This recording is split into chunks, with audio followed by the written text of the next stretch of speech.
Est-ce que tu stagnes dans ta pratique des équilibres? Ta montée à l'équilibre n'est pas fiable. Tu ne la réussis pas assez régulièrement. Si tu ne résous pas ce problème, tu vas continuer à stagner. Moi, c'est Théophile au sport. Dans cette vidéo, je te partage 3 principes d'entraînement et 7 conseils simples et efficaces pour améliorer la régularité de tes kick-ups avec un objectif en tête, atteindre les 80% de réussite. C'est parti!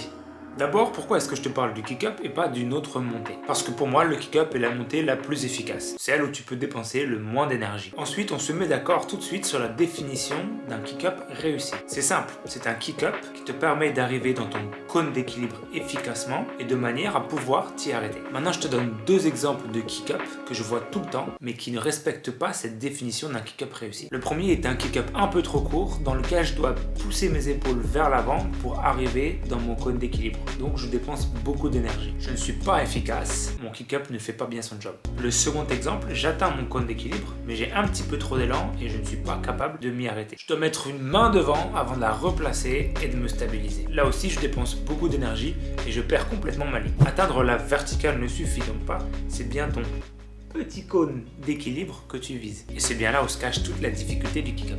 Laisse-moi maintenant te partager 3 principes d'entraînement. Ces principes sont des règles fondamentales de l'entraînement. Tu vas donc pouvoir les appliquer ailleurs, pas qu'au handstand. Petite parenthèse ici, si tu n'en es pas encore au point de vouloir rendre tes kick-up réguliers, mais plutôt à vouloir réussir tes premiers kick-up avec une bonne technique, tu trouveras dans la description le lien vers la vidéo qu'il te faut. Principe numéro 1.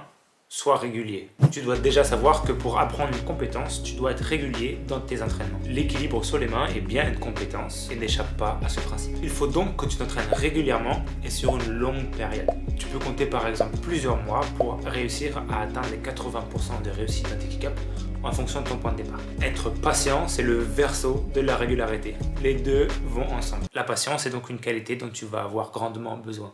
Principe numéro 2, sois progressif. Ne commence pas par t'entraîner tous les jours sur tes kick-ups après avoir vu cette vidéo, même si tu risques d'en avoir envie, si j'ai bien fait mon travail ici. En faisant ça, tu vas simplement te cramer, mentalement et ou physiquement.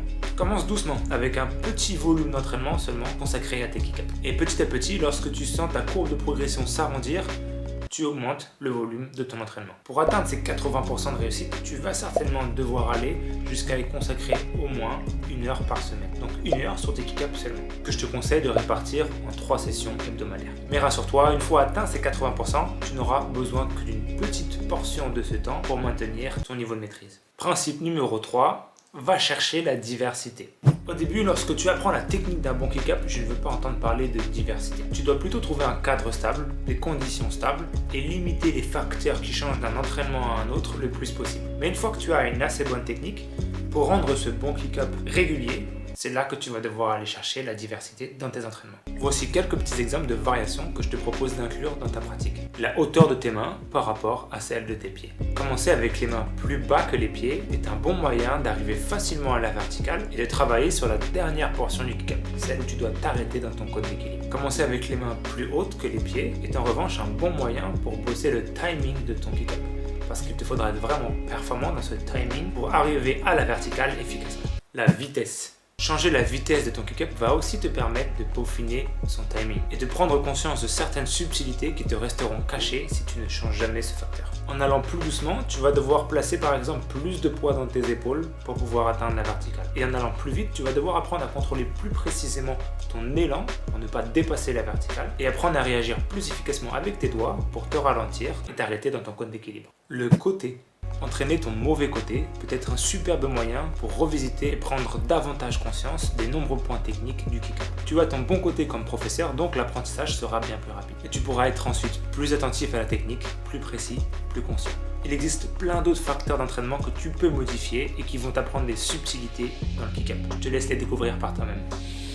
Bon, finalement j'ai décidé de diviser la vidéo en 2, donc si tu veux avoir ces 7 conseils, tu n'as qu'à cliquer là. A tout de suite.